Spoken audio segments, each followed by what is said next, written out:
hello friend नमस्कार जय जगन्नाथ आशा करछि आपण माने भल थिबे आ माने भी भल रछु आ गोटे वीडियो को आपण मान को स्वागत करछि चरंत आज रे सुंदर सुंदर सकाळ गाधे पिते की पळी आछि आ ठाकुर पूजा करबी करि नै एबे ठाकुर पूजा करबी सकाळ सकाळ वीडियो टी आरंभ कर देछि आ आपण माने केमति अछन्ते कोन करछन्ते आ माने टेंशन ऊपर टिके टेंशन मोर बढ़ी जाउछि काली मो देह खराब थिला आज झील देह भी खराब तापर ज्वर हो हठात करके शोचे खाई नहीं आ ठाकुर पूजा करी ता पई किछि बने भी खाइबो तापर मेडिसिन खाइबो ठाकुर दर्शन आपण माने करि नियंतु एबे ठाकुर पूजा करबी हम संग माने मो ठाकुर पूजा करनी दिन सारा कौन केमती चलची वीडियो माध्यम रे देखैबी आ वीडियो को फास्ट लास्ट पर्यंत देखंतु जदि वीडियो टी भल लागे लाइक शेयर कमेंट करबा जमा फोन करिया लागे ना सु जल्दी सांग माने खाई रुसई करी खाई पी के पळे आसले सोइबा पई आ अपन माने भी देखै पाइने कोन भी आज रुसई हेतिला भारी जरूर गरम होउछि ना सेति टाइम सेते बेले वीडियो किछि बनै पाइली नै आ रुसई करली खाइली तापर पळे आछि फैन पाखो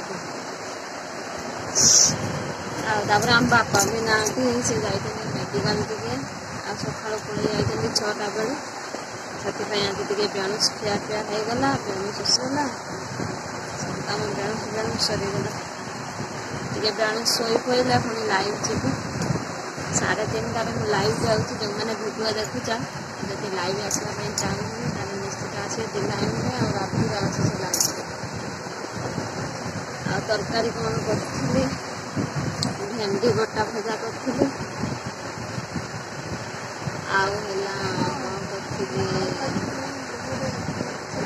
पोई शाग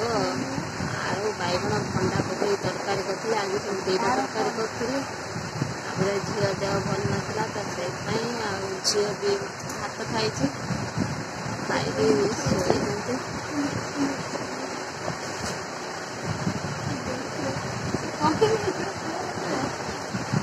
जन कम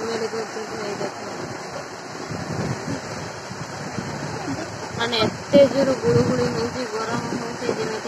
लोक मान अंशुघात थैले सेमती मो आंगुली फुटुच कहीं किसी हो सांग मैंने मुझे रेस्ट नहीं आपण मैंने कौन कर आपण मैंने खाई सारे एवं टाइम आसिक 1 बाजिगला पूरा राइट 1 है शोई पड़े शोई उठिले लाइव जी लाइव सांग मैंने लाइव सैला फिर चली आसनी ब्लॉग आरंभ करदेली बासन धोई सारे लाइव केत शेष कर सारे घर झाड़ू कले बासन कुसन धोनी आम माँ एठी जाल सब खरी खारी सब रखी वर्षा आसब बोलिकी एठी भी जाल रही कलम जाल आला लुगा चेंज करी टाइम है ना भारी गरम होते साबुन फाबुन मारी है गाधे पड़ी फेस वाश नहीं आसती टाइम आसी 5टा हो गला प्रबल गरम हो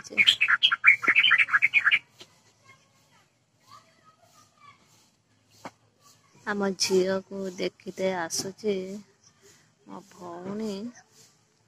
कहीं ना कहला मौसी तू आ मो देह भल ना ज्वर ये पाखर से चली आसे जल्दी जल्दी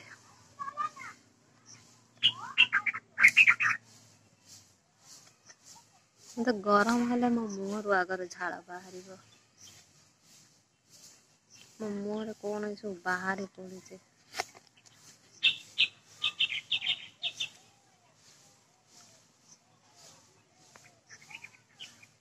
और सांग मैंने जदि आम झी आसे मुझे आपण मान देखी आपण तो देखी आउटे आपण मान देखदेवी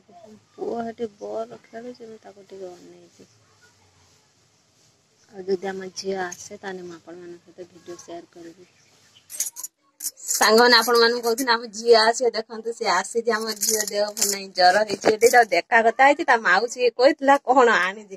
କହିଲା ତେଲ ଭାଜି ଆଣିବୁ ମାଉସୀ ମୁଁ ଖାଇବି ସେ ସେଇଥିପାଇଁ ନେଇକି ଆଇଛି ପିଆଜି ଚପ୍ ସିଙ୍ଗଡା ନେଇକି ତା ପାଇଁ ନେଇକି ଆଇଛି ଏବେ ଆସି ସେ ପହଞ୍ଚିଲା ଆପଣ ମାନଙ୍କୁ କହିଥିଲି ସେ ଆସିଲେ ମୁଁ ଟିକେ ଭିଡିଓ କରିବି ଆପଣ ମାନଙ୍କୁ ସେୟାର କରିଦେବି ଆଉ ସେ ପଳେଇ ଯିବ ବି ସାଙ୍ଗେ ସାଙ୍ଗେ ଘରେ କେହି ନାହାନ୍ତି ମାଉସୀ ଅଛି ଆଉ ସିଏ ମା ଅଛନ୍ତି ଆଉ ହଉ ସାଙ୍ଗମାନେ ମୁଁ ଏବେ ଶାଢୀ ବି ଚେଞ୍ଜ କରିନାହିଁ ସେ ଆସିକି ପହଞ୍ଚିଲାଣି ମୁଁ ଯାଉଛି ମୋ କାମ ଟିକେ କରିନି ସନ୍ଧ୍ୟା ହାତେ ବି ଲେଟ୍ ହେଇଗଲାଣି ସାଙ୍ଗମାନେ ଆପଣ ମାନଙ୍କୁ କହିଥିଲି ସନ୍ଧ୍ୟା ଦେଇକି ଆପଣ ମାନଙ୍କ ସହିତ କଥା ହେବି ଆଉ କଥା ହେଇପାରିଲିନି କାହିଁକି ନା ଆଜି ଜଣଙ୍କୁ ରୋଷେଇ କରିବାକୁ ପଡ଼ିଲା ଆଉ ରୋଷେଇ ପୁଣି କଲି ଆଜି ପନିର ତରକାରୀ ଟିକେ ରୋଷେଇ କଲି ମୁଁ କରିନାହିଁ ମା କରିଛନ୍ତି ମୁଁ ରୁଟି କଲି ଆଉ ସେ ଗୋଟେ ପଟ ତରକାରୀ କଲେ ମୁଁ ଗୋଟେ ପଟ ରୁଟି କଲି ତାପରେ ଝିଅ ଦେହଟା ଭଲ ନାହିଁ ନା ଆଉ ତାକୁ ଟିକେ ବାପା ଟିକେ ଫୁଙ୍କି ଦେଲେ ଦୃଷ୍ଟି ହେଇଛି ଆଉ ଜ୍ୱର ବି ହେଇଛି ଆଉ ସେ ତାର ଟିକେ ହେଲେ ସେ ବେଶୀ ଟିକେ ଇଏ ହବ ନାଲେଇବ ହେଲା ଆଉ ପ୍ରବଳ ଗରମ ହଉଛି ଫ୍ୟାନ ଦେଇଛି ସିଏ ହେଲା ଘୁଡ଼ି ହେଇକି କମଳ ଘୁଡ଼ିକି ଶୋଇଛି ଆଉ ସେଥିପାଇଁ ସେପଟ ଟିକେ ବ୍ୟସ୍ତ ଉପରେ ରହିଗଲି ଆଉ ବ୍ଲଗ ବି ବନେଇ ପାରିଲି ନାହିଁ ଆଉ ରୋଷେଇ ହଉଥିଲା ଦେଖେଇଥାନ୍ତି ତାପରେ ରାତିର ନା ଭଲ ଦେଖା ହବ ନାହିଁ ଦିନ ଉପରେ ହେଇଥିଲେ ପନିର ତରକାରୀ ରୋଷେଇଟା ସେ ସେୟାର କରିଥାନ୍ତି ସମସ୍ତଙ୍କ ସାଥିରେ ହେଲା ମାନେ କଣ ହେଇଛି କାନେ ଫାଷ୍ଟ ଟାଇମ୍ ପାଇଁ ମୁଁ ତ ପନିର ଖାଏନି ଆଉ ଫାଷ୍ଟ ଟାଇମ୍ ପାଇଁ ଆଜି ଘରେ ହେଲା ପନିର ତରକାରୀ କିନ୍ତୁ ହେଇଥିଲା ଆଗରୁ ବି ମୁଁ ଥିଲିନି ମଧ୍ୟ କଲିକତାରେ ରହୁଥିଲି ଏଠି କରିକି ଖାଆନ୍ତି ସେମାନେ ଆଉ ଆଜି ବି ହେଇଥିଲା ପନିର ତରକାରୀ ଆଉ ମୁଁ ରୋଷେଇ କରିନଥିଲି ମା ରୋଷେଇ କରିଥିଲେ ମୋତେ ଟିକେ ଗନ୍ଧ ହୁଏ ତ ମା ସେଇଥିପାଇଁ କହିଲେ ତୁ ରୋଷେଇ କରନା ତୁ ରୁଟି କର ସେକା କର ମୁଁ ଏପଟ ତରକାରୀଟା କରିଦେଇଥିଲି ମୁଁ ହଉ ତମେ କର ମୋତେ ଛାଡ଼ି ସମସ୍ତେ ଖାଇଛନ୍ତି ଆଉ ଖାଇବା ପିଇବା ସରିଗଲାଣି ଆଉ ଝିଅ ଖାଇକି ମେଡ଼ିସିନ ଖାଇକି ଶୋଇଛି ଆଉ ମୁଁ ବି ଖାଇ ପିଇ ସାରିକି ସବୁ କାମ ସରିଲାଣି ନିଦ ବି ଆଇଲାଣି ତାପରେ ଲାଇଭ୍ ଯିବି କଣ କରିବି ଭାବୁଛି ଆଉ ବି ଡର ବି ଲାଗୁଛି କାହିଁକି ନା ସାଙ୍ଗମାନେ କହୁଛନ୍ତି ଯୁଦ୍ଧ ହବ ନା ସେଥିପାଇଁ ଟିକେ ଡର ଲାଗୁଛି କଣ କରିବା ମୁଁ ତ ଜାଣିନଥିଲି ମାଉସୀ ବେଳବେଳେ ଫୋନ୍ କରିକି କହିଲେ ମୁଁ ସେଠୁ ଜାଣିନି ଦେଖିବା କଣ ହଉଛି ଆଉ ହଉ ସାଙ୍ଗମାନେ ଆଉ ମୁଁ ଲାଇଭ୍ ଯିବି ଲାଇଭ୍ ଟାଇମ୍ ହେଇଗଲାଣି ଆସିକି 9:30 ଲାଇଭ୍ ଯିବି ଆଉ ଭିଡ଼ିଓଟାକୁ ଏଣ୍ଡ କରିବାକୁ ପଡ଼ିବ ଯଦି ଆମ ଭିଡ଼ିଓ ଭଲ ଲାଗୁଥିବ ନିଶ୍ଚିତ ଲାଇକ୍ ସେୟାର କମେଣ୍ଟ ସବସ୍କ୍ରାଇବ୍ କରିବାକୁ ଜମାରୁ ଭୁଲିବେ ନାହିଁ ଆଉ ଚ୍ୟାନେଲରେ ଯଦି ନୂଆ ଥିବ ନୀଳିମା ବ୍ଲଗ୍ସ ଚ୍ୟାନେଲକୁ ସବସ୍କ୍ରାଇବ୍ କରିଦେବେ ଯଦି ଆପଣମାନେ ସବସ୍କ୍ରାଇବ୍ କରିଦେଇଛନ୍ତି ଆପଣମାନେ ମୋ ହୃଦୟରୁ ବହୁତ ବହୁତ ଧନ୍ୟବାଦ ଆପଣଙ୍କ ଭଲ ପାଇବା ଆଶୀର୍ବାଦ ମୋ ଉପରେ ମୋ ପରିବାର ଉପରେ ଏମିତି ରଖିଥାନ୍ତୁ ଆଉ ଆଗକୁ ଯିବା ପାଇଁ ମୋତେ ବହୁ ମାତ୍ରା ସପୋର୍ଟ କରନ୍ତୁ ଆଜିର ଭିଡ଼ିଓଟି ଏଇଠି ଏଣ୍ଡ କରୁଛି ନେକ୍ସଟ ଭିଡ଼ିଓ ଆପଣମାନଙ୍କ ସହିତ ଦେଖାହେବ ନମସ୍କାର ଜୟ ଜଗନ୍ନାଥ